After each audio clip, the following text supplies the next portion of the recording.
బ్రహ్మర్షి పితామహ పత్రిజీ గురువు గారికి, కర్మల ద్వారా ఆత్మ జ్ఞానాన్ని అందజేస్తున్న వంశీ కిరణ్ గురువు గారికి హృదయపూర్వకంగా ఆత్మ ప్రణామాలు. వింటున్న మాస్టర్స్ అందరికీ కూడా నా యొక్క ఆత్మ ప్రణామాలు. అదేవిధంగా యమధర్మరాజుల వారికి, ధర్మరాజు వారికి కూడా ఆత్మ ప్రణామాలు. మాస్టర్స్, ఈ రోజు మనం తెలుసుకోబోతున్న టాపిక్ ఏంటంటే యక్ష ప్రశ్నలు. మనం ఆల్రెడీ పార్ట్ 1లో కొన్ని ప్రశ్నలు యమధర్మరాజు అడుగుతూ ఉంటే దానికి సమాధానంగా మన ధర్మరాజు గారు ఎంతో చక్కటి అద్భుతమైన జ్ఞానాన్ని, అంటే సామాన్య భాషలో సామాన్యులకు అర్థమయ్యే విధంగా ఎంతో చక్కగా వివరిస్తూ వస్తున్నారు, ఆన్సర్స్ చెప్తూ వస్తున్నారు. ఈ రోజు ఇంకొన్ని ప్రశ్నలు ఈ రోజు మనం తెలుసుకోబోతున్నాం. అయితే ముందుగా ఈ ఈ ఈ యొక్క సన్నివేశం ఎప్పుడు జరిగింది? ఈ యమధర్మరాజు అండ్ ధర్మరాజు ఈ విధంగా ఈ ప్రశ్నలది ఇది ఉంది కదా, ఈ యొక్క సన్నివేశం ఎప్పుడు జరిగింది అని అంటే అరణ్యవాసం దాదాపుగా పూర్తయ్యే సమయంలో యమధర్మరాజు యక్షుడి రూపంలో వస్తాడనమాట. పంచ పాండవులను పరీక్షించడానికి మెయిన్ గా వచ్చింది ఆయన, వాళ్ళను పరీక్షించడానికి. అంటే ఎంత ఎంతవరకు వచ్చారు, ఎవరు ఎంతవరకు ఏ స్థితిలోకి వచ్చారు అని పరీక్షించడానికి యమధర్మరాజు యక్షుడి రూపంలో వస్తాడనమాట. అయితే ఆ యక్షుడి రూపంలో వచ్చిన యమధర్మరాజు అడిగిన ప్రశ్నలు, అదేవిధంగా అంతే అద్భుతంగా సమాధానాలు అందించిన ధర్మరాజు, వీరిద్దరి ద్వారా అంటే వీరిద్దరి యొక్క సంవాదంలో జరుగుతున్న ఆ ప్రశ్న జవాబులు ఏవైతే ఉన్నాయో అవి వీరిద్దరి ద్వారా నిత్య జీవితంలో మనకు జరిగే ప్రతి సంఘటనలో మనం ఎలా జీవించాలి అంటే ఒక క్వశ్చన్ వస్తుంది. మనం ఈ క్వశ్చన్లు ఆన్సర్లు మనం రాసి పెట్టుకున్నామంటే ఈ క్వశ్చన్ మనలో వస్తుంది, ఖచ్చితంగా వస్తుంది. వచ్చినప్పుడు దీనికి సమాధానం ఏం చెప్పింది అంటే ఇవి అన్ని కూడా సమాధానాలు ఏంటంటే ఒక జ్ఞానం తెలిసిన వ్యక్తి చెప్పిన సమాధానాలు ఇవి. అంటే ఎలాంటి జ్ఞానం అంటే అనుభవపూర్వకమైన జ్ఞానం, అంటే ఆచరించి తను తెలుసుకున్న జ్ఞానం అన్నమాట ఈ జ్ఞానం అంతా కూడా. అందుకని ఆయన ఎంతో చక్కగా మనకి అందించాడు ఆ యొక్క జ్ఞానాన్ని. మనం నిత్య జీవితంలో మన యొక్క ప్రతి సంఘటనలో అది ఎలా తీసుకోవాలి, ఎలా అన్నది మనం ఇంప్లిమెంట్ చేసుకోవాలి ఈ యొక్క ప్రశ్నలు, ఈ యొక్క జవాబుల ఆధారంగా. అదే విధంగా ఎప్పుడైతే మనము వీటిని ఆధారంగా చేసుకొని జీవిస్తామో అప్పుడు ఖచ్చితంగా మనము ప్రతి దాంట్లోనూ విజయం సాధించగలుగుతాము అనేది ఇప్పుడు మనం తెలుసుకోబోతున్న ఈ యక్ష ప్రశ్నలు, వాటి సమాధానాల ఆధారంగా చక్కగా తెలుసుకుందాం. యక్షుడు అంటే చాలా పెద్ద ఆకారం కలిగిన వ్యక్తి అన్నమాట. అంటే యమధర్మరాజు మామూలుగా చూస్తే ఒక యమధర్మరాజు, కానీ అతడు యక్షుని రూపంలో ఉన్నాడు. అంటే దాదాపు ఒక 20 అడుగుల ఎత్తు శరీరంతో ఉంటూ ఆ విధంగా ప్రశ్నలు అడుగుతూ వస్తాడనమాట ధర్మరాజుని. ఇప్పుడు అంటే ఇక్కడ ఈ ధర్మరాజుని అడుగుతూ ఉంటాడు. అయితే మనకేం చెప్తున్నారు అంటే ధర్మంగా ఎవరైతే జీవిస్తుంటారో, ధర్మబద్ధమైన జీవితం ఎవరైతే జీవిస్తారో వాళ్ళు ఎప్పుడూ కూడా ఆనందంగా ఉండాలి యాక్చువల్గా అయితే. కానీ ఆ ఆనందంగా ఉండేలా చూసుకోవాల్సిన బాధ్యత కూడా యూనివర్స్ది.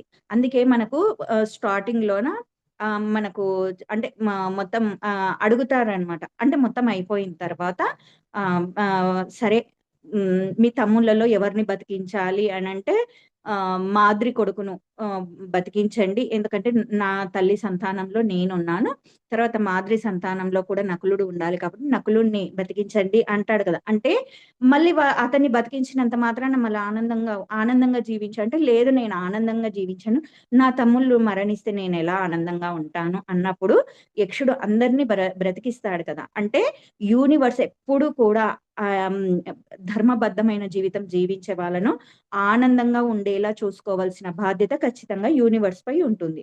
అదేవిధంగా ఈ కేవలం ధర్మం ఒకటే కాదు, ప్రేమ, దయ, కరుణ, జాలితో మనం ఉంటే మనల్ని విశ్వం ఎప్పుడు కూడా చూసుకుంటూ ఉంటుంది. మనం ధర్మంలో ఉన్నప్పుడు మన కుటుంబం కూడా రక్షించబడుతుంది. ఇప్పుడు చూడండి, ఇప్పుడు ధర్మరాజు ధర్మమైన జీవితం ఉన్నాడు, ప్రేమ, దయ, కరుణ, జాలి అన్నీ ఉన్నాయి. దానితో అతను తన యొక్క ఫ్యామిలీని అంతా, అంటే వాళ్ళ అన్నదమ్ములను అందరినీ కాపాడుకున్నాడు కదా. సరే, ఒకరిలో ఒకటి వాళ్ళ అన్నదమ్ములలో ఒకరిలో ఒక క్వాలిటీ ఉండొచ్చు, ఇంకొకరిలో ఇంకొక క్వాలిటీ ఉండొచ్చు. కాబట్టి ఇక్కడ వాళ్ళు ఖచ్చితంగా ధర్మబద్ధమైన జీవితంలో లేకపోయినప్పటికీ యూనివర్స్ ఖచ్చితంగా ఎవ ఆ యొక్క కుటుంబాన్ని కాపాడే బాధ్యత కూడా తీసుకుంటుందన్నమాట. అందుకని ఈ ధర్మబద్ధమైన జీవితం, ధర్మంగా జీవించడం ఎంత ఇంపార్టెంట్ అన్నది మనం నేర్చుకోవాలి. ఇక ప్రశ్నల్లోకి వెళ్ళిపోదాం. ఈరోజు పార్ట్ 2లో మనం తెలుసుకోబోతున్న ఫస్ట్ ప్రశ్న ఏంటంటే, సోమరితనం అంటే ఏమిటి అని యమధర్మరాజు అయిన యక్షుడు అడుగుతున్నాడు. అప్పుడు దానికి సమాధానంగా ధర్మరాజు ఏం చెప్తున్నాడు, ధర్మ కార్యాలు చేయకుండుట. అంటే ఇప్పుడు చూడండి, చాలా మంది సోమరితనం అంటే పొద్దున్నే లేవకపోవడము, ఒళ్ళొంచి పని చేయకపోవడము, ఆ ఏదైనా పని చెప్తే నా వల్ల కాదు, నేను చేత కాదు, నేను చెయ్యనని అనడం, ఇవన్నీ ఎవరైతే అంటారో వాళ్ళందరినీ మనం సోమరిపోతులాగా పడుకున్నావు, సోమరిపోతు అని చెప్పి ఈ విధంగా అంటుంటాం. కానీ సోమరిపోతు అంటే వాళ్ళు కాదు. సోమరిపోతు అంటే ఎవరు? ధర్మ కార్యాలు చేయకుండా ఎవరైతే ఉంటారో వాళ్ళందరూ సోమరిపోతులే. చూడండి, చాలా మంది ఎలా ఉంటారు, మార్నింగ్ లేస్తారు, వాళ్ళ పని ఏదో వాళ్ళు చూసుకుంటారు, ఇంట్లో వ్యవహారాలు చూసుకుంటారు, కేవలం వాళ్ళ యొక్క వ్యాపారము, వాళ్ళ యొక్క కుటుంబం వరకు మాత్రమే ఉంటారు.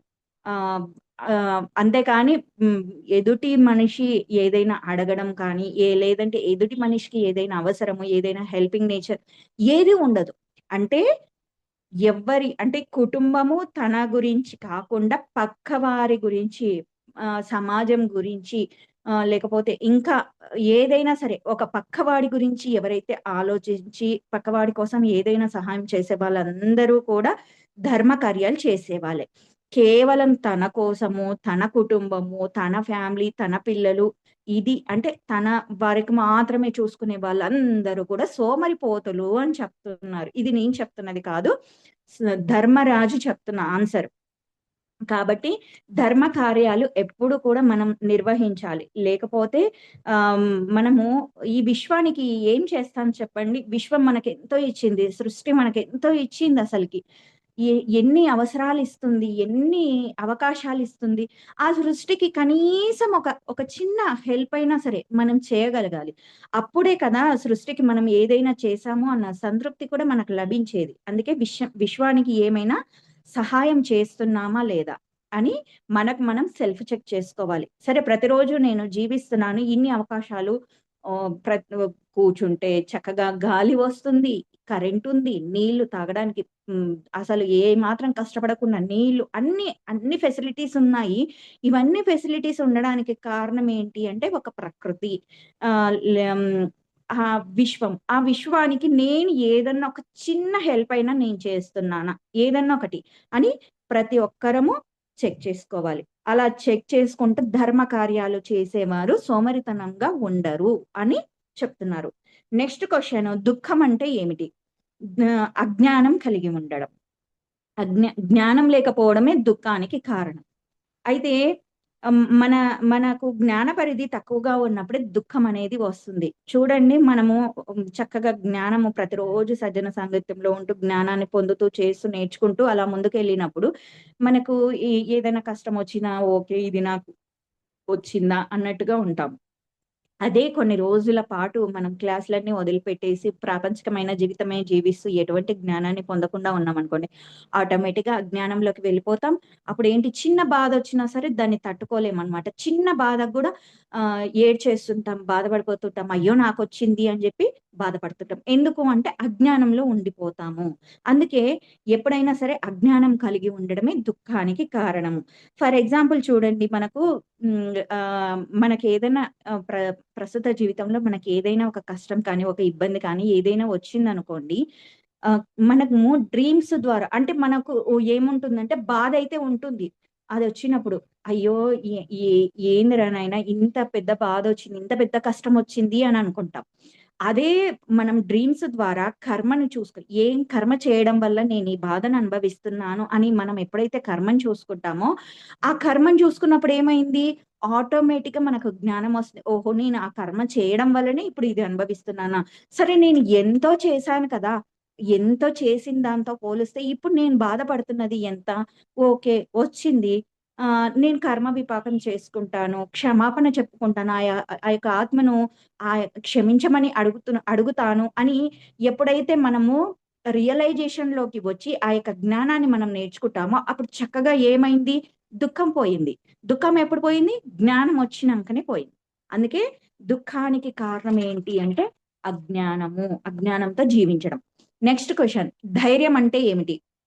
ధైర్యం అంటే ఇంద్రియ నిగ్రహము అని చెప్తున్నారు. ఇక్కడ ఈ ఇంద్రియాలను ఎవరైతే నిగ్రహించుకొని జీవిస్తాడో వాళ్ళే ధైర్యవంతులు.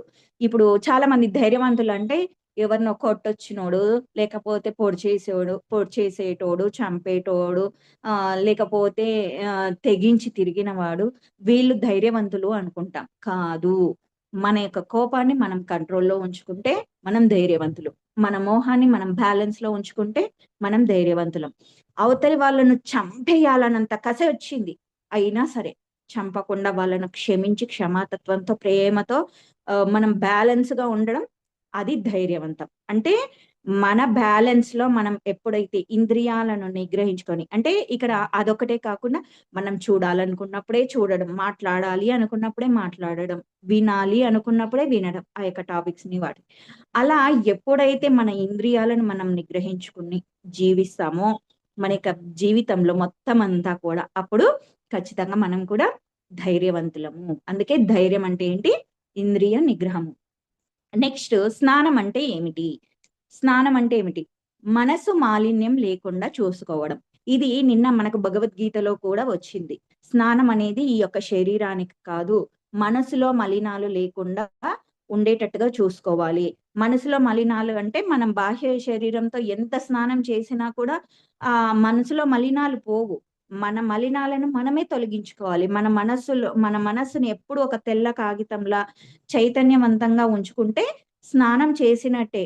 స్నానం అంటే నీళ్ళు పోసుకొని, సబ్బు రుద్దుకొని స్నానం చేస్తేనే స్నానం చేసినట్టు కాదు. అలా అయితే షిరిడి సాయి 2, 3 రోజులకొకసారి, వారానికొకసారి అంటే అప్పుడున్న సిట్యుయేషన్‌ని బట్టి ఆయన అలా స్నానం చేసేవాడు.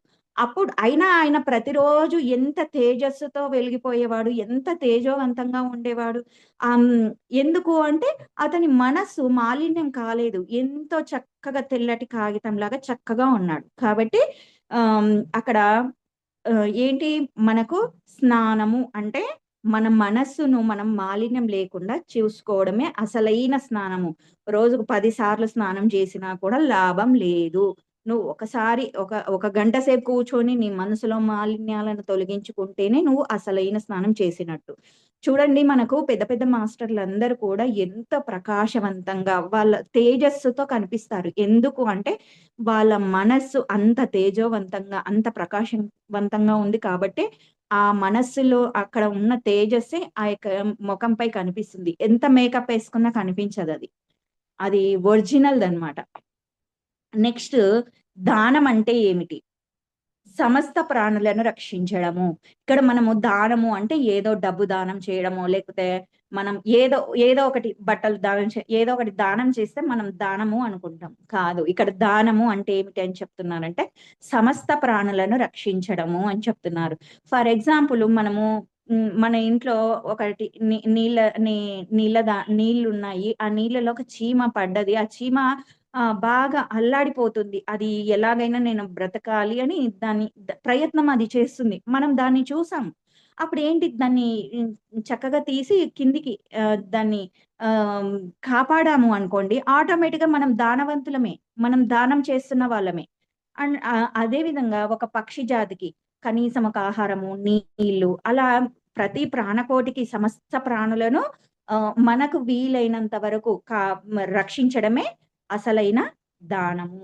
నెక్స్ట్ పండితుడు ఎవరు? అంటే ధర్మం తెలిసినవాడు. మనకి ఇది కూడా వచ్చింది నిన్నటి క్లాస్‌లోన.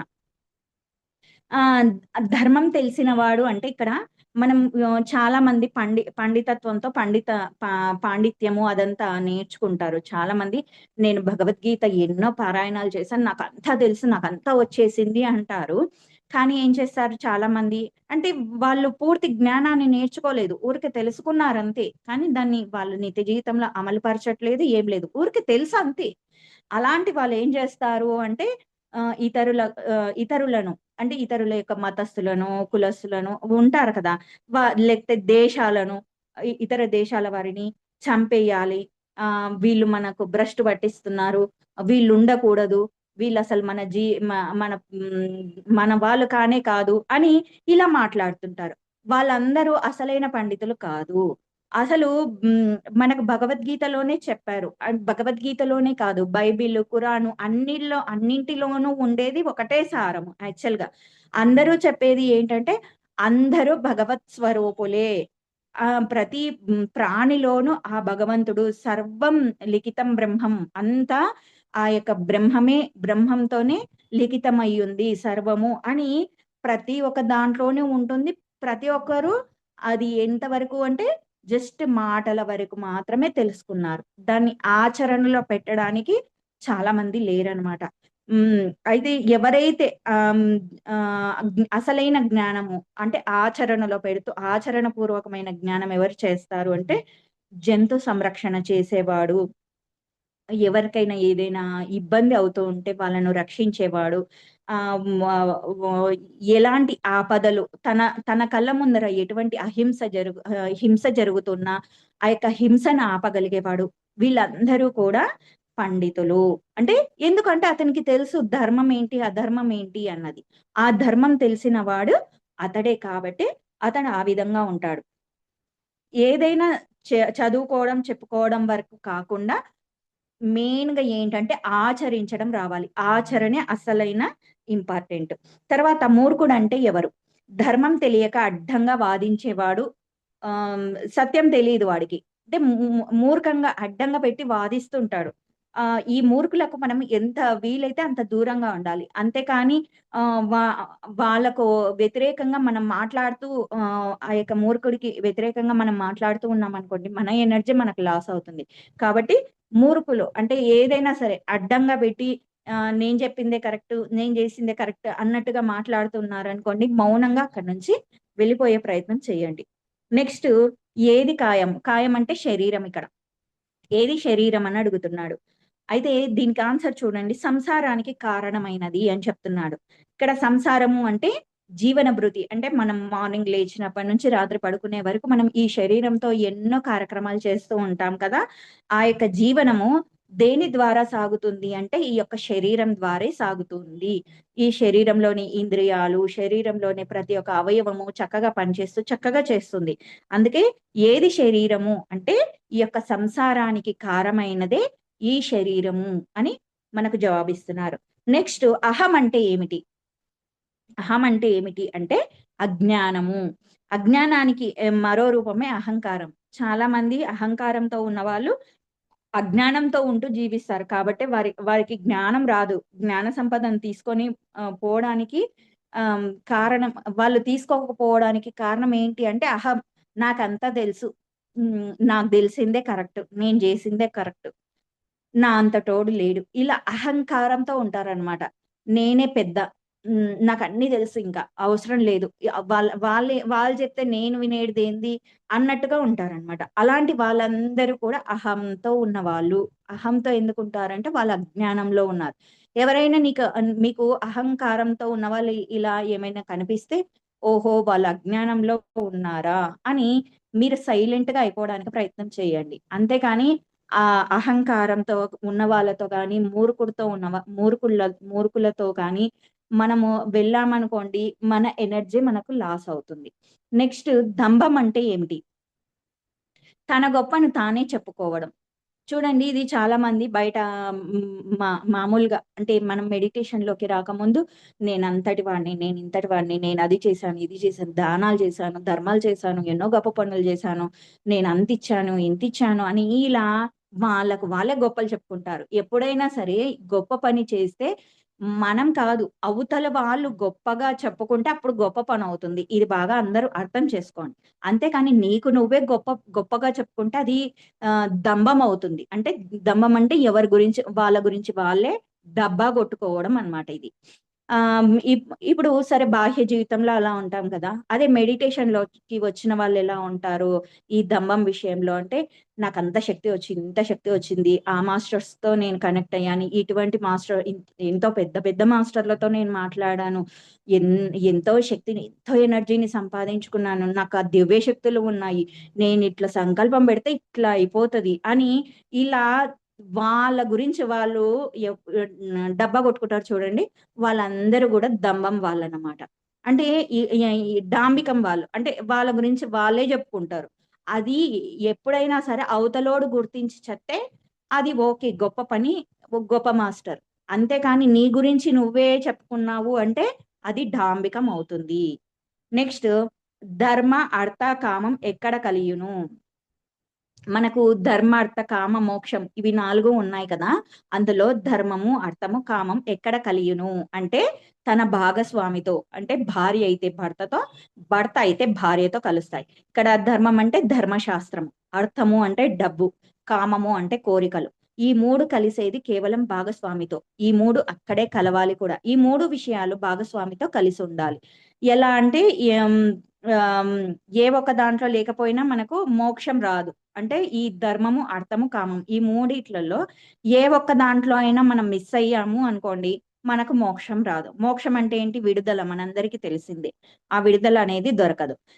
ఇక్కడ ధర్మబద్ధమైన జీవితం, అదే విధంగా ధర్మబద్ధమైన అర్థం అంటే డబ్బు. డబ్బు ఎలా వస్తుంది?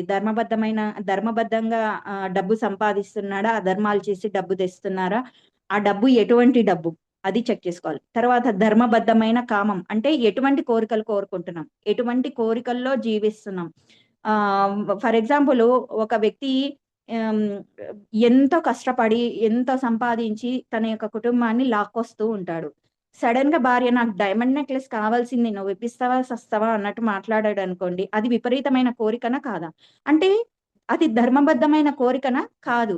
అదే ధర్మబద్ధమైన కోరిక ఎవరికి అని అంటే ఒక ధనవంతుడికి ఉండొచ్చు ధర్మబద్ధమైన. అతడు బానే కష్టపడుతున్నాడు, అతని దగ్గర ఉన్నాయి, తను కోరింది ఇప్పిస్తాడు. అంటే ధర్మబ ఆ యొక్క కోరిక కూడా ధర్మబద్ధంగా ఉండాలి. మనం కోరుకునే ప్రతి ఒక్క కోరిక కూడా అనేది చెప్తున్నారు.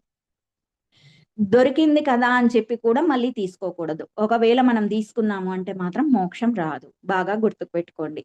కాబట్టి ఇక్కడ ధర్మము, అర్థము, కామం ఈ 3 ఎక్కడ కలుస్తాయి అంటే భాగస్వామితో. ఈ మూడింటిలో కరెక్ట్‌గా ఉంటేనే మనకు మోక్షము. నెక్స్ట్, నరకం అనుభవించేవాడు ఎవరు? అంటే ఆశ పెట్టి ఇవ్వకుండా ఉండేవాడు. ఎవరైతే ఆశ పెడతారో, చాలా మంది ఆశ పెడతారు. నీకెందుకు, నేను ఇచ్చేస్తాను, అయిపోతది, చేసేద్దాం, ఎందుకు ఆ సమయంలో నేనెందుకు, నేనున్నానురా, నీకెందుకు, నేను చేసేస్తాను అని మనకు ఇటువంటి వాళ్ళు ఎక్కడ కనిపిస్తారంటే మెయిన్‌గా డబ్బు వ్యవహారాలను, అదేవిధంగా మన ఇంట్లో కార్యక్రమాలు జరిగేటప్పుడు. అంటే ఏదైనా మనం అవసరానికి అడుగుతాము. నీకెందుకు, నేనొస్తా, నేను చేస్తా, నీకెందుకు అంటుంటారు. ఇలా మాట్లాడుతుంటారు. గ ఈ ఇలా ఇలా చేసేద్దాం అంటుంటారు. కానీ అవతలి వారు పాపం ఆశపడతారు. సరే వస్తారు కదా, ఇస్తారు కదా, చేస్తారు కదా అని ఆశపడతారు. ఆశ పెట్టి దానం ఇవ్వని వాడే నరకం అనుభవిస్తాడు. వేదాలను, ధర్మశాస్త్రాలను, పితృదేవతలను ద్వేషించేవాడు, ఎప్పటికీ దానం చెయ్యని వాడు, పితృదేవతలను, గురువులను బాధ పెట్టేవాడు నరకానికి వెళ్తారు. నరకం అంటే బాధ అనుభవించడము. ఇప్పుడు మనం ఏదైనా మన నిత్య జీవితంలో ఏదైనా బాధొస్తుంది అంటే ఎందుకొస్తుంది? మనం ఏదో ఒకరికి నరకాన్ని నరకమైన పని చేశాము అక్కడ. నరకం అనుభవించేలా చేశాము. అందుకే మనకి ఈ బాధ, ఈ కష్టం వచ్చింది. అందుకే చాలా కష్టంగా ఉంటది ఆ జీవితం నిజంగా. మనము ఒకరికి బాధ పెట్టేటప్పుడు ఆనందంగా పెడతాం. కానీ ఆ బాధను అనుభవించేటప్పుడు మాత్రం ఆ జీవితము ఎంత కష్టంగా అనిపిస్తదంటే అంత కష్టంగా అనిపిస్తది. ఇక్కడ ఈ యొక్క బాధలు అంటే శారీరక బాధలు కావచ్చు, మానసిక బాధలు కావచ్చు, కుటుంబ బాధలు కావచ్చు, ఏవైనా సరే ఏదో ఒక బాధ ఖచ్చితంగా అనుభవిస్తాడనమాట. ఆహ్, ఈ ఈ వీటిని అనుభవించడమే నరకాన్ని అనుభవించడం అన్నమాట. ముఖ్యంగా గురు దోషం అనేది అస్సలు చేయకూడదు. గు గురు గురు దోషము, దైవ దూషణ ఇవి అస్సలు చేయకూడదు. నరకాన్ని తప్పించుకోవాలంటే మనం ఎలా ఉండాలి? నరకాన్ని తప్పించుకోవాలంటే ఉండవలసిన విధానం ఏంటంటే గురు దూషణ చేయకూడదు, దైవ దూషణ చేయకూడదు, వ్యక్తి దూషణ చేయకూడదు. తర్వాత ఎవరికైనా ఏదైనా మాట ఇవ్వడమో, లేకపోతే ఏదైనా నేనిస్తాను అన్నది ఖచ్చితంగా వాళ్ళకివ్వాలి. తర్వాత ధర్మంలో, దానంలో ఉండాలి. ముఖ్యంగా పితృదేవతలను పట్టించుకోని వారు నరకం అనుభవిస్తారు. పితృదేవతలు ఎవరు అంటే ప్రకృతి దేవతలు. వృక్షాలను, జంతువులను, పక్షులను మనం ఎప్పుడూ కూడా కాపాడుతూ ఉండాలి. లేకపోతే మనం ఖచ్చితంగా నరకం అనుభవించాల్సి వస్తుంది. నెక్స్ట్‌ది బ్రాహ్మణత్వం ఇచ్చేది ఏది? అంటే ప్రవర్తన. ఈ యొక్క బ్రాహ్మణత్వం మనము నిన్నటి క్లాస్‌లో కూడా ఈ టాపిక్ వచ్చింది. మనకు 4 రకాల వర్ణాలున్నాయి. శూద్రులు, వైశ్యులు, క్షత్రియులు, బ్రాహ్మణులు. ఈ 4 వర్ణాలున్నాయి. అయితే ఈ గుణాన్ని, కర్మలను బట్టి ఈ వర్ణాలను విభజించారు. కానీ కులం ద్వారా కాదు.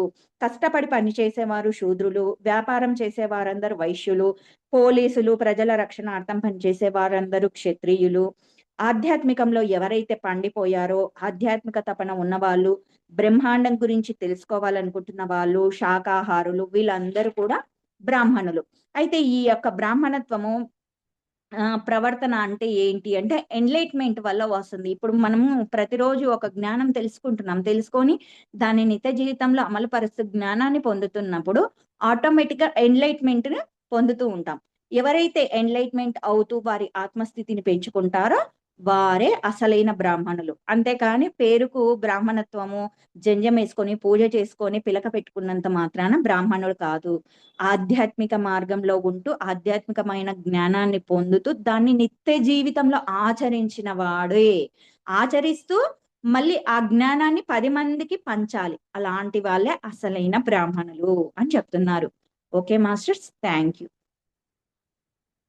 Srilakshmi madam welcome.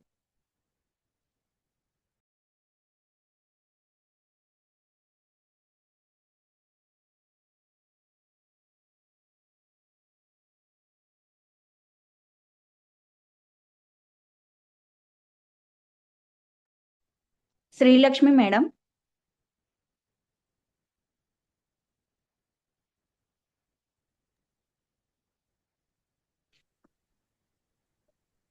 మేడం మీ వాయిస్ రావట్లేదు. రావడం లేదు మేడం. ఇప్పుడు వస్తుంది.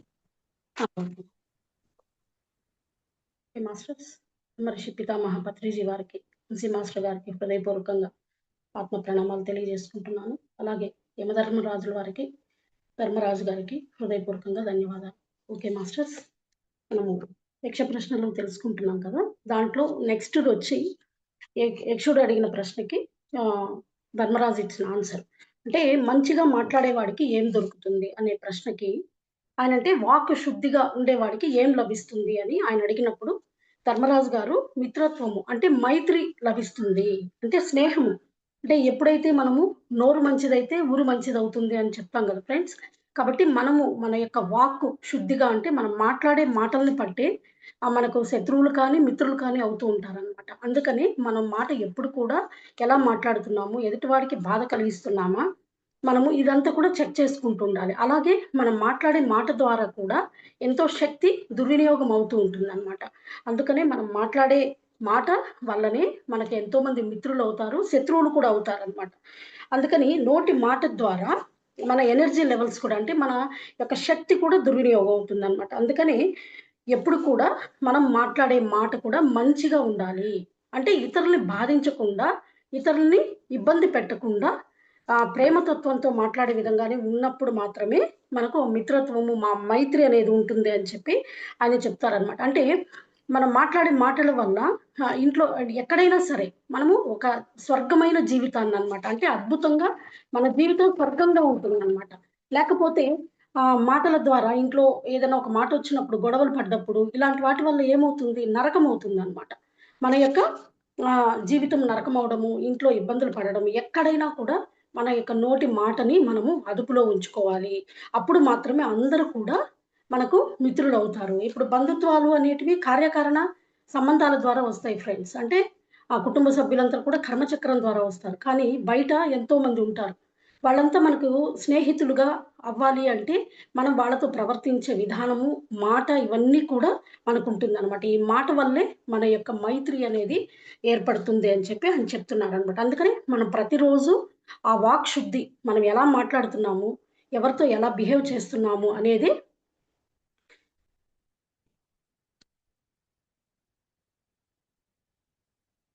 మేడం కెమెరా సరిగ్గా లేదా?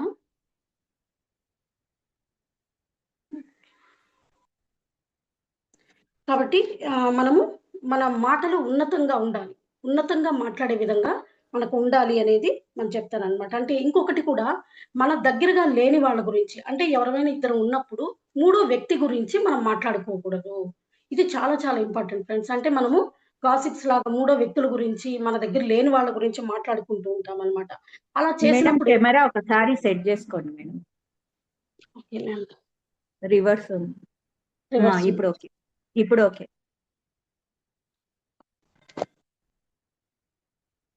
ఇప్పుడు ఓకే మ్యామ్. ఆ! కాబట్టి మూడో వ్యక్తుల గురించి మనం ఎప్పుడు కూడా మాట్లాడకూడదు. కాబట్టి దీనివల్ల మనము ఆ మిత్రత్వాన్ని, ఆ మైత్రిని కూడా కోల్పోతాం ఫ్రెండ్స్. కాబట్టి మాట మీద మనము ఎరుకతో ఎప్పుడు ఉండాలి. ఆ మాటని, ఆ వాక్‌శుద్ధిని సరిగ్గా ఉపయోగించినప్పుడే మనం ఆ మిత్రత్వము, ప్రేమలో ఉంటాము అని చెప్పి ఆయన చెప్తారనమాట. కాబట్టి ఇంకొక పాయింట్‌లో మనకు 60 ఇంకొక క్వెషన్ అడుగుతున్నారనమాట. ఆలోచించి పని చేసేవాడు ఏమవుతాడు? అంటే ఎరుకతో పనిచేయడం. అంటే ఆలోచించి పనిచేయడం అంటే ఏంటి అంటే, ఎరుకతో, అవేర్‌నెస్‌తో పనిచేసేవాడు ఏమవుతాడు? అంటే దానివల్ల ఏమవుతుంది అంటే, విచక్షణ ఏర్పడుతుందనమాట. కొంతమంది ఆలోచించి పనిచేసేవాడు ఏమవుతాడు? చాలా హ్యాపీగా ఉంటాడు. ఎప్పుడు కూడా ఎరుకతో పనిచేయడం అనమాట. అంటే మనం ఒక్కొక్కసారి మనం చేసే పనులు సపోజ్ మనం మాట్లాడే మాట కావచ్చు, ఆలోచించే విధానము, ఒకసారి అన్నీ నష్టం జరిగిపోయిన తర్వాత ఎరుకను తెచ్చుకుంటాం. కానీ ఆలోచించి పని చేయాలి అని చెప్తారనమాట. అంటే వినదగు ఎవ్వరు చెప్పినా కూడా. అంటే ఎవ్వరు ఎన్ని చెప్పినా సరే, నీకంటూ నువ్వు ఏం చేయాలి? విచక్షణతో ఆలోచించాలి. అందరూ అన్నీ చెప్తారు. నీకు అది సూటబుల్ అవుతుందా లేదా? నీకది నువ్వది చేయగలవా లేదా? అని ఎరుకతో, విచక్షణతో నువ్వు ఎప్పుడు కూడా ఆ పని చేసినప్పుడే నీకది కరెక్ట్‌గా ఫలితాన్నిస్తుందనమాట. అంటే ఎవ్వరు ఏది చెప్పినా, ఎంత గొప్పవాళ్ళైనా సరే, ఎంతటి గురువులైనా ఎవ్వరు చెప్పినా కూడా అది నీకు సూటబుల్ అవుతుందా? నీకు అది అప్లికబుల్ అవుతుందా లేదా? అనేది చేసినప్పుడు మాత్రమే మనము చక్కగా గొప్పవాళ్ళమవుతాం. అంటే ఇక్కడ నేనేం చెప్తున్నా అంటే ఆలోచించి పని చేసేవాడు ఎప్పుడు గొప్పవాడవుతాడనమాట. అంటే అందరూ చెప్పింది వినాలి. ప్రతి ఒక్కరు చెప్పింది వినాలి. వినిన తర్వాత మనం విచక్షణని ఉపయోగించాలి. అంటే విచక్షణ అనే ఖడ్గాన్ని మనం ఉపయోగించాలనమాట. అంటే సృష్టిలో అతి గొప్పదైనది ఏంటి అంటే ఫ్రెండ్స్ విచక్షణ. ఆ విచక్షణ ఎప్పుడైతే కోల్పోతామో మనము ఎవరు ఎలా చెప్తే గుడ్డిగా నమ్మేస్తాం. అంటే ఎగ్జాంపుల్ ఎవరైనా ఏదైనా చెప్పారనుకోండి. దాన్ని గుడ్డిగా ఫాలో అవ్వడం అన్నమాట. అంటే అక్కడ విచక్షణ ఉండదు. సపోజ్ ఇప్పుడు నా ఓన్ ఎగ్జాంపుల్ ఏందంటే ఫ్రెండ్స్ నేను ఆహ్, భక్తి మార్గంలో ఉన్నప్పుడు మా ఇంట్లో కులదైవం వాళ్ళు ఏది చెప్తే అది వినేసి గుడ్డిగా వినేదాన్ని. అది నాకు అది కరెక్టేనా? కాదా? అది నేను నాకు సూటబుల్ అవుతుందా? లేదా? దాన్ని ఇబ్బంది పడుతూ అయినా కూడా చేసేదాన్ననమాట. తర్వాత ఎప్పుడైతే ధ్యానంలోకొచ్చానో అప్పుడు నేను ఎరుకతో ఆలోచించుకునేదాన్ననమాట. ఎవరైనా ఏదైనా చెప్పినప్పుడు ఇది నాకు సూటబుల్ అవుతుందా? నేను చేయగలుగుతున్నానా లేదా? దీనివల్ల నాకొచ్చే ఫలితం ఏంటి? అని ఆలోచించుకొని విచక్షణతో చేసినప్పుడు మాత్రమే మనకక్కడ బాధ, దుఃఖము ఏది ఉండదు ఫ్రెండ్స్. అంటే ఒక్కొక్కసారి మనం ఏం చేస్తాము, వాళ్ళు చెప్పారు కదా! అని చెప్పేసి బాధతో చేసేస్తూ ఉంటాం. దానివల్ల ఏంటి అంటే మనం ఇబ్బందులకు గురవుతామనమాట. అందుకని ఎప్పుడు కూడా మన విచక్షణ అనే ఖడ్గాన్ని మనం ఎప్పుడు కూడా వాడాలి. మనకు దైవం అందించినటువంటిది ఏంటి అంటే విచక్షణ ఖడ్గాన్ని వాడడానికి మనకు ఆయన ఇచ్చినటువంటి గొప్ప వరము అని చెప్తున్నాడనమాట. ఎప్పుడైతే విచక్షణ లేనివాడు ఎప్పటికి పనికిరాడనమాట. అంటే విచక్షణ ఉన్నవాడు గొప్పవాడవుతాడు. ఆలోచించి పని చేయడం. నువ్వేదైనా చెప్తావు. చెప్పిన తర్వాత దాన్ని నేను ఆలోచించి డెసిషన్ తీసుకున్నప్పుడు ఏమవుతుంది అంటే, అది మనకు ఆ పని చేసేటప్పుడు కూడా చక్కటి ఫలితాలనేటివి వస్తాయన్నమాట. అందుకనే భగవద్గీతలో కూడా కృష్ణుడు అర్జునుల వారికి చెప్తారు. అర్జున నేను చెప్తున్నాను యుద్ధం చేయమని. అది నువ్వు చెయ్యగలవా? నీ విచక్షణతో ఆలోచించి నువ్వు చెయ్యి అని చెప్పాడే తప్ప, నేను చెప్పాను కదా! అని నువ్వు చెయ్యి అని చెప్పలేదన్నమాట. అందుకని ఎప్పుడైనా ఎవరైనా ఏదైనా చెప్తున్నా కూడా విని దాన్ని మనము విచక్షణతో ధ్యానంలో కూర్చొని ఇది నేను ఓకేనా? ఇది చేసిన తర్వాత ఏంటి? ఫలితం ఏంటి? అంటే దీన్ని మనకు సూటబుల్ అవుతుందా? లేదా? అనేది ఆలోచించుకొని చేయాలి ఫ్రెండ్స్. అందుకని ఒక సరైన గురువు ఏం చేస్తాడు అంటే విచక్షణకు మాత్రమే విలువనిస్తాడు. సరికాని వాళ్ళేం చేస్తారు నేను చెప్పిందే వినాలి. నేను చెప్పినట్టు చెయ్యాలి అని అంటారనమాట. అది ఎప్పుడు కూడా గురువు అది చెయ్యడు. గురువు గురువేం జేస్తాడు? ఆహ్, ఆలోచించమంటాడు. నేను చెప్పాను, కానీ నువ్వు ఆలోచించుకో అని చెప్తారనమాట. కాబట్టి అందుకని ఎప్పుడు కూడా మనము ఆలోచించి పని చేయాలి. ఒక్కొక్కసారి వాళ్ళు చెప్పింది విని మనము అందరూ చెప్పింది విని మనం విచక్షణతో ఆలోచించినప్పుడు మాత్రమే దాన్ని సరిగ్గా మనం ఉపయోగించగలం ఫ్రెండ్స్. నెక్స్ట్ ఎక్కువ మంది మిత్రులున్నవాడు ఏమవుతాడు అని ఆయన అడుగుతున్నారనమాట. అంటే ఎక్కువ మంది మిత్రులున్న వాళ్ళు ఏమవుతారు అంటే చాలా సంతోషవంతులనమాట. చాలా సుఖపడతారు. వాళ్ళందరూ కూడా అతనికి సహకరిస్తారు. అంటే అతను గొప్ప సంపద కలిగిన వాడు అంటే మిత్రత్వం అనేది ఎంతో దైవత్వంగా భావిస్తాం. మన చుట్టూ ఉండే బంధువులు వీళ్ళందరూ కూడా మన కర్మతో ముడిపడి ఉంటారు ఫ్రెండ్స్. ఈ యొక్క స్నేహం అనేది మనకు ప్రకృతి దైవం ఇచ్చినటువంటి ఒక వరం అన్నమాట. కాబట్టి ఎక్కువ సంతోషంగా, ఆనందంగా జీవిస్తాడు. ఎప్పుడైనా ఆ సహాయ సహకారాలనేటివి ఆ స్నేహం ద్వారా మనకు లభిస్తాయి.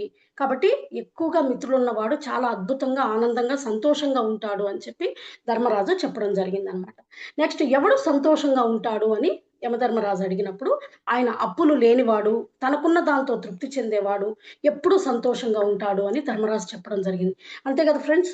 ఎప్పుడు సంతోషంగా ఉంటాం. మనకి ఏది ఉన్నా లేకపోయినా అప్పులు లేకుండా హాయిగా ఉన్న దాంతో తృప్తి చెందుతూ మనం ఆనందంగా ఉంటామనమాట. ఈ ప్రెషర్స్ ఉన్నప్పుడు ఏమవుతుందంటే మనం ఎంత ఉన్నా ఆనందంగా ఉండదు. ఉండవనమాట. కాబట్టి ఇక్కడ మనకి ఈయన అడిగిన ప్రశ్నలన్నీ కూడా మన సామాన్యులకు, పామరులకు, పండితులకు అందరికీ సంబంధించిన విధంగా ఈ యొక్క క్వెషన్స్ ఉంటున్నాయి ఫ్రెండ్స్. కాబట్టి ఎవరికి తగ్గదిగా వాళ్ళు తీసుకుంటూ దాన్ని ఆచరణ చేయడానికి ఇక్కడ అన్ని విధాలుగా మనకు యమధర్మరాజు ఆ క్వెషన్‌లు అడగడం జరిగిందనమాట. అందుకని సంతోషంగా ఉండాలి అంటే మనం తృప్తితో జీవించాలి. మనకున్న దాంతో సర్దుకుంటూ మనం హాయిగా జీవించాలి అని చెప్తున్నాడనమాట. అంటే అంటారు కదా! అప్పు చేసి పప్పు కూడు తినకూడదు అంటున్నానమాట. అంటే గొప్పలకు వెళ్ళడము, డాంబికాలకు పోవడము, ఎదుటి వాడిని చూసి మనకది కావాలి అనుకోవడము చాలా తప్పు. మనకున్న దాంతో తృప్తిగా ఉండాలి. మనకున్న జీవితాన్ని మనం తెచ్చుకున్నాము. ఉన్న దాంతో ఎప్పుడైతే తృప్తి చెందుతామో అద్భుతంగా ఆ యూనివర్స్ కూడా మనకు సహకరిస్తుంది ఫ్రెండ్స్. కాబట్టి ఉన్న దానితో ఆనందంగా జీవించిన వాడే సంతోషంగా ఉంటాడు అని చెప్తున్నారనమాట. కాబట్టి ఇక్కడ మనకు దానికి ఇంకొక ఎగ్జాంపుల్ ఏంటంటే పెళ్లి విషయంలో కూడా మనము అతరులు ఇలా చేయకపోతే గొప్పగా చేయకపోతే వాళ్ళేమంటారో, వీళ్ళేమంటారో అని మనం ఏం చేస్తున్నాము, మనం అప్పుల పాలైపోయి అప్పులు చేసుకుంటూ చేస్తున్నామనమాట. మిడిల్ క్లాస్ వాళ్ళము మనకు ఎక్కువగా ఇబ్బంది పడేది వీటిల వల్ల ఫ్రెండ్స్. కాబట్టి మనకున్న స్థితిగతుల్లో మనము చేయడము, తృప్తిగా ఉండడము, ఆచరించినప్పుడే సంతోషంగా జీవించగలం అని చెప్తున్నారనమాట. కాబట్టి ధర్మరాజు చాలా అద్భుతంగా చెప్తున్నారనమాట. అంటే ఎంత అడిగిన వెంటనే ఆయన ఆధ్యాత్మికంగా లోతుల్లోకి వెళ్లి ఆన్సర్స్ ఇవ్వడము జరుగుతున్నారనమాట. ఇంకొక ప్రశ్న ఏమడుగుతాడంటే, సృష్టిలో ఏది ఆశ్చర్యకరమైనది అని అడిగినప్పుడు ధర్మరాజు ఏం చెప్తున్నాడు? ప్రాణులు ప్రతిరోజు మరణిస్తూ ఉంటాయి. ఆ మరణం అంటే తన కళ్ళెదురుగా ప్రతి ఒక్కరు ఒక జంతువులు కానీ, అన్ని వృక్షాలు కానీ, మానవులు కానీ మరణిస్తూ ఉన్నా, తాను మాత్రం శాశ్వతంగా ఉంటున్నాను అనుకునేవాడే ఆశ్చర్యం. అంటే అలాంటి వాడు ఆశ్చర్యవంతుడనమాట. అంటే మన కళ్ళెదురుగా చచ్చిపోతున్నారు. కానీ నేను మాత్రం శాశ్వతంగా ఉంటాను. శాశ్వతంగా ఉండడం అనుకునేవాడే ఆశ్చర్యంగా ఉంటాడనమాట. వాడికి ఆశ్చర్యం. అంటే ఏంటి అక్కడ మనకు కూడా మరణం ఉంది. అంటే వాడు ఆ ఎరుకతో ఉండడు. ఎదుటివాడు చనిపోతున్నాడు. నేను బతికే ఉన్నాను కదా! నేను శాశ్వతంగా ఉన్నాను అనుకుంటాడు. అది సృష్టిలో ఆశ్చర్యకరమైనది అదే అన్నమాట. కానీ ప్రతి ఒక్కరికి మరణం అనేది ఉంటుంది అని తెలుసుకున్నవాడు ఒక నిజమైనటువంటి వాడన్నమాట. అంటే తను యాక్సెప్ట్ చేసినవాడు. అందుకని సృష్టిలో ఆశ్చర్యకరమైనది ఏంటంటే వీడు యాక్సెప్ట్ చేయడనమాట. అంటే ఎదుటి వాళ్ళకి మరణం ఉంది. నాకు లేదు అనుకోని భ్రమలో బతుకుతూ ఉంటారనమాట. కాబట్టి ఇదంతా కూడా అందరం చనిపోతూ ఉంటాము. బ్రతుకుతూ ఉంటాం. అంటే జనన మరణాలనేటివి సహజము అని ఎప్పుడైతే ఈ ఎరుకతో మనం గమనించుకుంటుంటామో, అప్పుడు మనకు ప్రతిది కూడా హ్యాపీగానే ఉంటుంది ఫ్రెండ్స్. అది అంటే ఇక్కడ మనము చిరంజీవత్వం కూడా ఉంటుంది ఫ్రెండ్స్. మనం మరణాన్ని వాయిదా వేసుకోవచ్చు. ఇవన్నీ కూడా ఉంటాయి. కానీ మరణం అనేది తథ్యము. ఇది శరీరానికే ఆత్మకు మరణం లేదు. మనము చనిపోవడం అంటే ఏమనుకుంటాము, మనం పూర్తిగా పోతాము అనే ఎరుకలో ఉంటాము. ఎప్పుడైతే మనం ఈ ధ్యానంలోకొచ్చినప్పుడే మనకర్థమైంది. మరణం అనేది కేవలం శరీరానికి మాత్రమే అని ఎరుకతో మనము గుర్తిస్తున్నామిప్పుడు. కాబట్టి ఎప్పుడైతే ఆ స్థితుల్లో ఉన్నవాళ్ళు వాళ్ళకి కూడా ఒక ఆధ్యాత్మిక మార్గంలోకి వచ్చినప్పుడు మాత్రమే వాళ్ళు దాన్ని అవగాహన చేసుకోగలరు. మనం ఎన్ని చెప్పినా వాళ్ళకి అర్థం కాదనమాట. అందుకనే ఎప్పుడైతే మనము మరణించాలి అనుకున్నప్పుడు మనకు ఓం త్రయంబకం యజామహే సుగంధం పుష్టివర్ధనం. అంటే ఎప్పుడైతే మనం మరణం ఆసన్నమైందో చక్కగా మనం ఎటువంటి అనారోగ్యాలు లేకుండా శరీరము సుగంధ పుష్టివర్ధనాలతో ఉండాలి. మనం భవబంధాల నుంచి విముక్తి అయ్యి ఆ ధ్యానంలో కూర్చొని మనము మన శరీరాన్ని విడవాలి. అదే అద్భుతమైనటువంటి మృత్యుంజయము. అదే అసలైనటువంటి జన్మము. అంటే మృత్యువు లేకుండా ఉండడం కాదు. అందరికీ మరణం తథ్యము. మరణం తథ్యము అని మనం తెలుసుకోవాలి. అది మనం జన్మమరణాలు సహజమని తెలుసుకున్న వాడికి ఏది ఆశ్చర్యం అనేది ఉండదు అని చెప్పి ఇక్కడ చెప్తున్నారనమాట. నెక్స్ట్ పాయింట్ లోకంలో అందరికన్నా ధనవంతుడు ఎవరు? అంటే లోకంలో అందరికన్నా ధనవంతుడు ఎవరంటే ఫ్రెండ్స్, ప్రియము, అప్రియము, సుఖదుఖాలను సమానంగా చూసేవాడే ధనవంతుడు. అంటే సుఖదుఖాలను, కష్టాలను, బాధలను అన్నిటిని, శీతోష్ణాలను మనకు భగవద్గీతలో కూడా చెప్తాడు. అన్నీ సమదృష్టితో చూడగలగాలి. అంటే ధనం ఉన్నప్పుడు ఒక విధంగాను, అది పోయినప్పుడు ఇంకొక విధంగాను. మనము ఏసీలో ఉంటాం. ఏసీలో ఉన్నప్పుడు చల్లగా ఉంటుంది. మనం ఎండలోకి వెళ్ళిన తర్వాత భరించలేకపోతాం. అంటే ఏది కూడా బ్యాలెన్స్‌లో లేకుండా ఉన్నవాడు ధనవంతుడు కాదు ఫ్రెండ్స్. అన్నిటిని సమదృష్టితో చూస్తూ అన్నిట్లోనూ హ్యాపీగా ఉండగలిగేవాడు. అంటే ఏదైనా ఒకటే నాకు అని రెండిటిలో ద్వంద్వత్వంలో ఉంటూ ఏకత్వాన్ని తీసుకున్నవాడు మాత్రమే మనం ఎప్పుడు కూడా హాయిగా ఉంటాడు. అంటే మనం అనుకుంటాం ధనంలో ఉంటే చాలు ఇంకేం పడలేదని. కానీ ఎవరికి తగ్గట్టుగా వాళ్ళకుంటాయి ఫ్రెండ్స్. కాబట్టి ఇక్కడ ఇష్టమైన వారి పట్ల మనము ఒక రకంగా ఉంటాం. ఇష్టం లేని వారి పట్ల ఒక రకంగా ఉంటాం. కానీ ఇద్దరి పట్ల సమానంగా ఉండాలి ఫ్రెండ్స్. ఇష్టమైన వారి పట్ల మనం కొంచెము డిటాచ్‌లో ఉండాలి. ఇష్టం లేని వారి పట్ల అటాచ్‌లో ఉండాలి. అంటే సుఖదుఖాలను సమానంగా చూడాలని, శత్రువులనేమో అసహించుకుంటాము. ఇష్టమైన వారిని ప్రేమిస్తూ ఉంటాం. అంటే వీళ్ళతో అటాచ్ అయిపోతాం. వాళ్ళతో డిటాచ్ అయిపోతాం. ఎప్పుడైతే మనము ఈ యొక్క సమాన స్థితికి రావాలి అంటే, ఈ ఈ ఇష్టం లేని వారితో ప్రేమగా ఉండాలి. ఇష్టం ఉన్న వారితో కొంచెము డిటాచ్‌లో ఉండాలి. వదిలి వెళ్ళడం కాదు ఫ్రెండ్స్. డిటాచ్ అవ్వాలి. అయినప్పుడే ఆ యొక్క జ్ఞానం మనకి అర్థమవుతుందనమాట. ఆళ్ళే ధనవంతులు. అంటే నో అటాచ్‌మెంట్, నో డిటాచ్‌మెంట్ అనే ఫార్ములాని ఎప్పుడైతే ఫాలో అవుతామో, అప్పుడు మాత్రమే వాళ్ళు స్థిత ప్రజ్ఞతతో ఉంటారు. వాళ్ళే ధనవంతులు అని చెప్పి ఆయన ధర్మరాజు చెప్తున్నారు ఫ్రెండ్స్. నెక్స్ట్ లాస్ట్ ప్రశ్న. స్థిత ప్రజ్ఞుడని ఎవరిని అంటారు? ఇది చాలా అద్భుతమైన నిందాస్తుల యందు, శీతోష్ణాల యందు, కలిమిలేముల యందు, సుఖదుఖాల యందు లభించిన దాని పట్ల సంతృప్తి పడేవాడు, అభిమానాన్ని విడిచి, అరిషడ్వర్గాలను జయించి, స్థిరబుద్ధి కలిగిన వాడే ఎవరైతే ఉంటాడో వాటిని స్థితప్రజ్ఞుడని అంటారు ఫ్రెండ్స్. అంటే అన్నిటి యందు సమస్థితి. ఇప్పుడు చెప్పుకున్నాం కదా! అన్నిటి యందు, నిందాస్తులయందు నిందించారు, అవమానిస్తున్నారు, బాధిస్తున్నారు. ఓకే. పర్వాలేదు. వాళ్ళ స్థితి అంతే అనుకోని, మనము దాన్ని గూడా తీసుకోగలగాలి.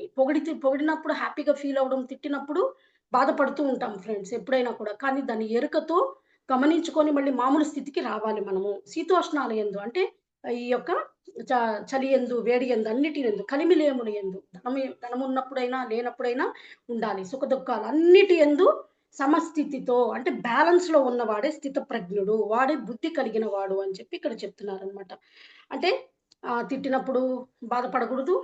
పొగిడినప్పుడు సంతోషపడకూడదు. అలా ఏమీ లేకుండా ధనం ఉన్నా లేకపోయినా, ఐడెంటిటీ ఉన్నా లేకపోయినా, మనల్ని పొగిడినా పొగడకపోయినా ఏదైనా గూడా హ్యాపీగా బ్యాలెన్స్‌లో మధ్య మార్గాన్ని పాటిస్తూ ఉన్నవాడే స్థితప్రజ్ఞుడని చెప్తున్నాడు. అంటే దీన్ని శివుడు నిశ్చలత్వము అంటాము. శివుడు ఎట్లా నిశ్చలంగా ఉంటాడో, ఒక కొలను ఎలా అయితే నిశ్చలత్వంతో ఉంటుందో, మనము కూడా మన యొక్క మనసులో అంతటి నిశ్చలత్వాన్ని సాధించినప్పుడే స్థిత ప్రజ్ఞతతో ఉండి, మన యొక్క ఈ యొక్క జన్మ పరంపరకి మనము ఒక అద్భుతమైనటువంటి జ్ఞానం కలిగి ముందుకి మోక్షానికి అర్హత పొందుతాం ఫ్రెండ్స్.